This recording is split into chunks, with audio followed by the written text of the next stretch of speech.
Akademia, belajar Pancasila sebentar yuk bareng aku Dewi.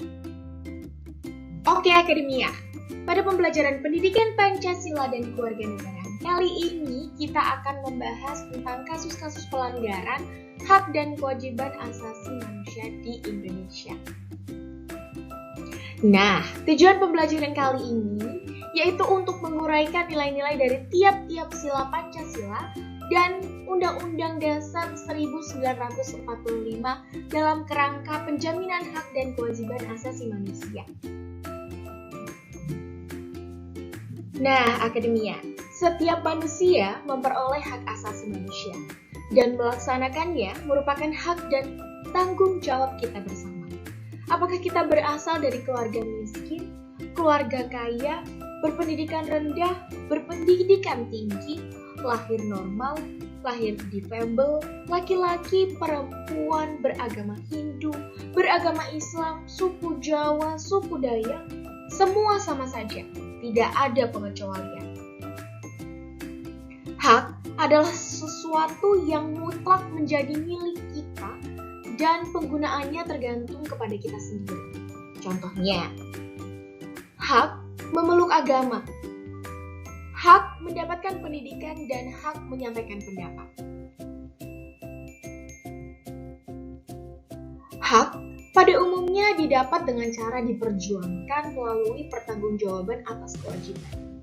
Kewajiban itu adalah sesuatu yang harus dilakukan dengan penuh rasa tanggung jawab. Seperti contohnya, mengikuti pelajaran sesuai kesepakatan belajar, mengerjakan tugas yang diberikan oleh tutor, dan menyerahkan tugas tepat waktu. Kewajiban adalah segala sesuatu yang dianggap sebagai suatu keharusan yang wajib hukumnya untuk dilaksanakan sebagai anggota masyarakat, bangsa, dan negara untuk mendapatkan hak yang pantas. Kewajiban pada umumnya mengarah pada suatu keharusan untuk melaksanakan peran sebagai anggota masyarakat, bangsa, dan negara guna mendapat pengakuan akan hak yang sesuai dengan melaksanakan kewajiban tersebut. Hak dan kewajiban merupakan suatu hal yang terikat satu sama lain, sehingga dalam praktiknya harus dijalankan dengan seimbang. Jika hak dan kewajiban tidak berjalan secara seimbang dalam praktik kehidupan, maka akan terjadi suatu ketimpangan dalam pelaksanaan kehidupan individu, baik dalam kehidupan bermasyarakat, berbangsa, maupun bernegara. Ketimpangan hak dan kewajiban yang terjadi akan menimbulkan gejolak dalam kehidupan, baik dari kalangan individu maupun kelompok. Gejolak tersebut merupakan bentuk ketidakpuasan atas tidak berjalannya hak dan kewajiban secara seimbang. Pelanggaran hak dan kewajiban asasi manusia. Pelanggaran HAM berat adalah pelanggaran HAM yang berbahaya dan mengancam nyawa manusia seperti pembunuhan, penganiayaan, perampokan, perbudakan, penyanderaan, dan sebagainya. Seperti contohnya genosida, kejahatan manusia. Sedangkan pelanggaran HAM ringan adalah pelanggaran HAM yang tidak mengancam keselamatan jiwa manusia, akan tetapi dapat berbahaya jika tidak segera ditanggulangi. Misalnya, kelalaian dalam pemberian pelayanan kesehatan, pencemaran lingkungan yang disengaja, dan sebagainya. Penyebab pelanggaran hak dan kewajiban asasi manusia itu seperti setiap orang memiliki hak dan kewajiban asasi. Kewajiban asasi tersebut menghormati dan melindungi hak asasi orang lain. Permasalahan terjadi apabila ketika tidak ada pihak di antara kita yang mau mengalah.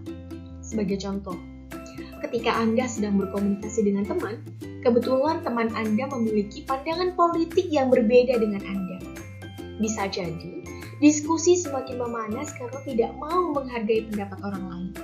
Masing-masing tidak mau mengalah karena merasa pendapatnya paling benar. Contoh lainnya adalah dampak negatif kemajuan teknologi seperti internet. Dampak negatif yang ditimbulkan oleh kemajuan teknologi adalah semakin maraknya hoax atau berita bohong, ujaran kebencian, pelecehan seksual, bahkan sampai pada perdagangan manusia yang berawal dari pertemanan di Facebook dan media sosial lainnya. Nah, akademia, hal-hal seperti ini dapat memicu pelanggaran hak asasi manusia loh. Oleh karena itu, kita harus mampu menggunakan media dengan tepat dan bijaksana. Penyebab pelanggaran hak dan kewajiban asasi manusia bersumber dari beberapa faktor yang berasal dari dalam diri seseorang dan faktor yang berasal dari luar diri seseorang. Faktor internal meliputi tidak seimbangnya pelaksanaan hak asasi dan kewajiban asasi.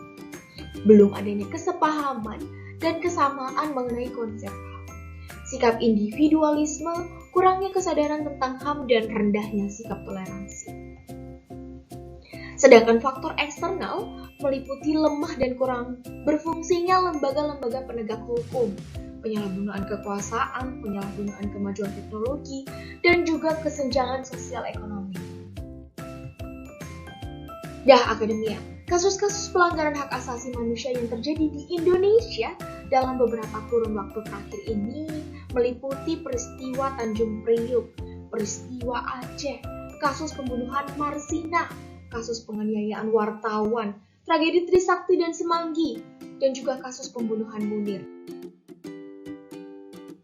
Kasus pelanggaran kewajiban asasi juga tidak membayar pajak, melanggar hak asasi orang lain, pelanggaran terhadap kewajiban pendidikan dasar, tidak ikut serta dalam pembelaan negara, tidak ikut serta dalam pencapaian tujuan pembangunan nasional, tidak menaati peraturan lalu lintas, merusak fasilitas umum dan membuang sampah sembarangan, juga tidak berpartisipasi dalam kegiatan lingkungan, dan tidak jujur juga melakukan korupsi.